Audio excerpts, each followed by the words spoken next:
Hey all, welcome to today's video, and it's a Saturday morning. I am sitting in my first hotspot getting ready to get my hustle on for the day. My goal today is going to be $250, and I'm going to do it without taking any breaks because that's a lot of money to try to make in one day.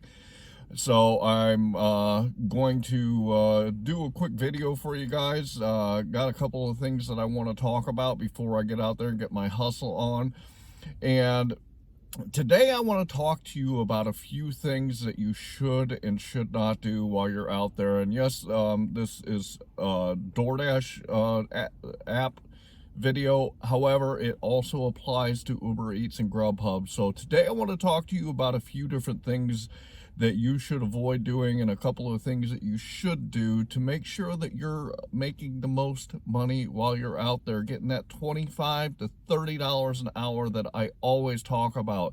I've done a couple of ride-alongs. I did a video where I showed you two of my weeks in full, because a lot of other YouTubers out here, they show you, one shift, maybe an hour or 2 hours.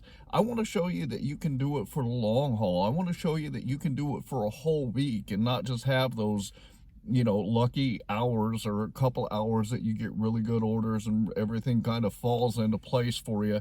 So I want to show you that you can do this full time every time you go out there and every week that you're out there.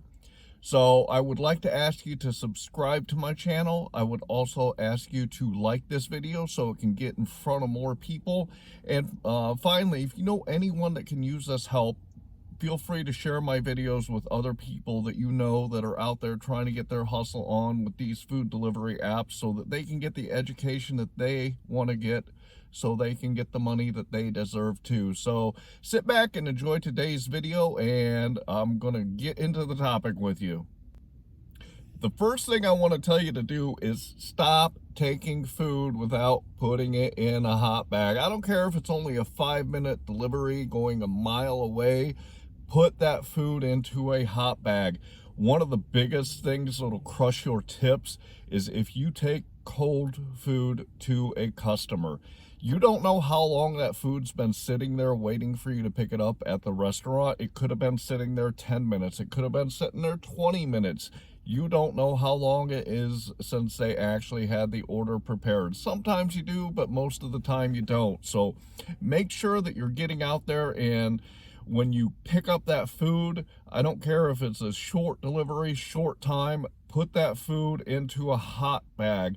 This is especially important when you're taking very long deliveries. As I said in another one of my videos, I take long deliveries all the time because I can make a lot of money doing it. I also take a lot of stacked orders from both Uber Eats, DoorDash, and GrubHub. And when I have more than one delivery, sometimes I'm picking up from 2 different restaurants, and I'm taking one delivery that's not going to be too far away and another delivery that's going to be a long drive for me. So I always make sure all the food I get is put into a hot bag, because this will increase your tips if you do. People really like the fact that they get their food and it's still warm for them. That's why they order hot meals. So make sure that you're putting all the food into a hot bag, no matter how short the distance is, and no matter how close you think you are to that customer, because that'll make a difference in your tips. The second thing I want to talk to you about is the restaurants that you choose to go to. I did a video on blacklisting restaurants, and I want to talk a little bit about it now. You have got to pick the restaurants that you know are going to get you the food quickly, because sometimes you're going to go to a restaurant and you're going to sit there for 10 or 15 or even 20 minutes waiting on an order to be picked. Or ready. So make sure that you know the restaurants in your marketplace, and if you know that a restaurant is typically slow about getting you orders, don't go to those restaurants. Click on them and decline them so that you're not going to wait. I did a video, as I said, Chick-fil-A. I will not go to Chick-fil-A. It's a great restaurant. They have great food. The people are wonderful there, but they are so busy all the time that I just can't make money by going to their restaurant because I'm sitting there waiting so long for the food to get done. Another one is Five Guys. I refuse to go to Five Guys because they don't start the order till I get there, and if they're stacked up with orders because they are so busy, I will stand there. I've stood there as long as a half an hour waiting on an order to get ready. That happened one time, hasn't happened again. Secondly, when you think about the order and pay orders, I always call the orders in unless I am very close to the restaurant and can just pop in and place the order. I had one actually yesterday that was a pan order restaurant. It was a bar and it had a little grill and they are very popular. I always called my orders in, and when I called them yesterday, they said, "I'm sorry, but we're only taking online orders now. We are not taking any orders over the phone." I explained to her, I said, "Hey, I'm with Uber Eats. I cannot order online. Can you please just take this order for me so that I can come pick it up?" And she refused. So I actually drove. I was about 6 miles away, and Uber was paying me very well to drive the miles that I was driving. But it took me about 12 minutes to drive from where I was to the restaurant. Then I placed the order, and I ended up having to wait about 15 minutes for the order to be ready.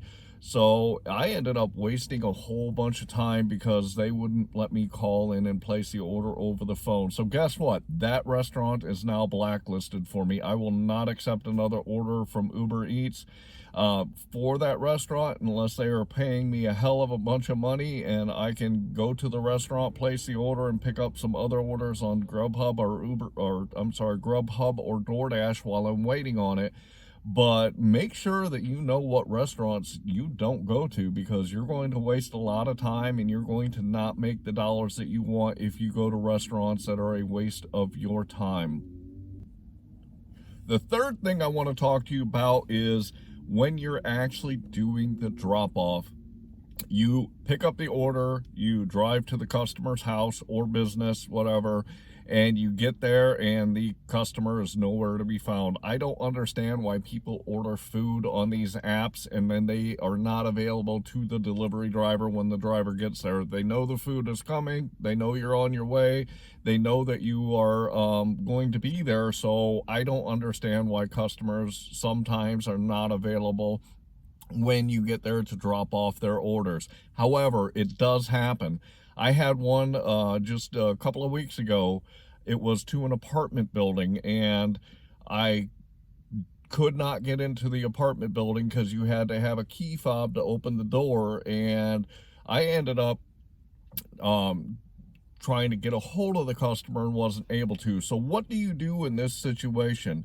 I'm going to speak about DoorDash specifically because the way that it works on the apps is if you take an order for DoorDash and you cannot find a customer and you cannot get to the customer, you actually have to push a button on the app that starts a timer for 5 minutes that you have to stand and wait there to make sure that you give time for the customer to get to you, which I understand why DoorDash does that, but you're wasting time if you're standing there for 5 minutes waiting to see if the customer finally shows up.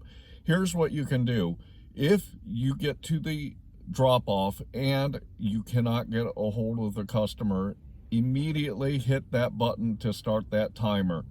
And then what you need to do is you need to call the customer. You need to try to call them multiple times. You also should text the customer.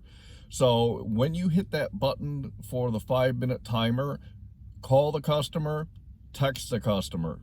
Wait about 30 seconds, call the customer, text the customer.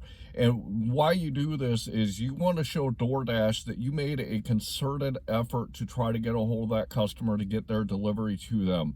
And then what happens is once that timer runs out, then you can be finished with that delivery. So you don't want to start trying to call and text the customer immediately. You want to first hit that timer. So hopefully the customer shows up before that 5 minutes is up and you can just do your delivery and be done with it.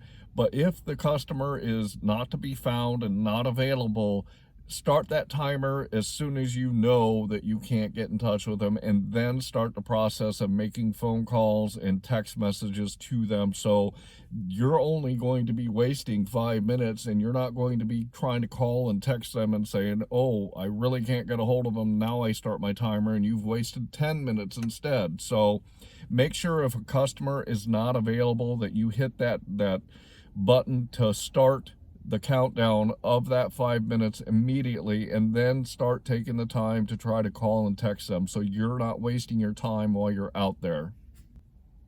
The last thing I want to talk to you about is the actual apps, because you're going to run into problems with them just like any other app or technology that you use. You're going to run into problems. I get it all the time on Uber Eats. The app will freeze up on me.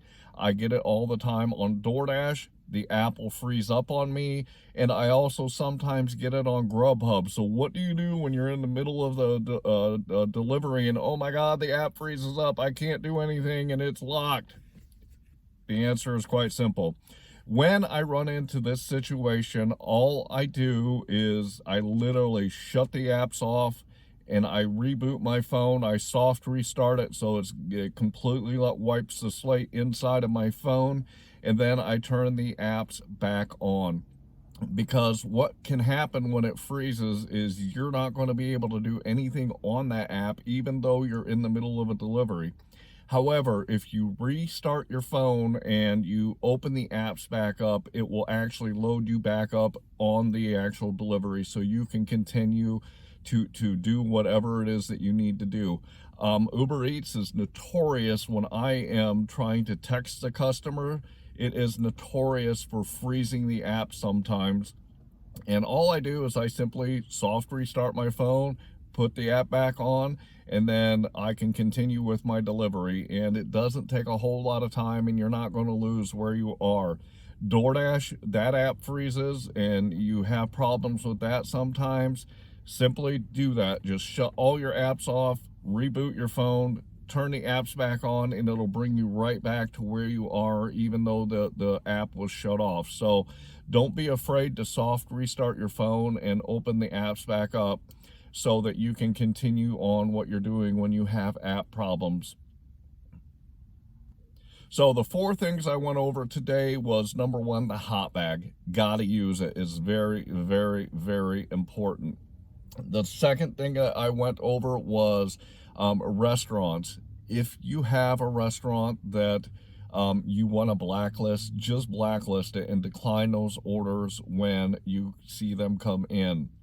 The third thing that I was going over was, when you get to a drop-off and the customer is not available, it is important for you to start that countdown timer immediately so you're not wasting the time when you are out there.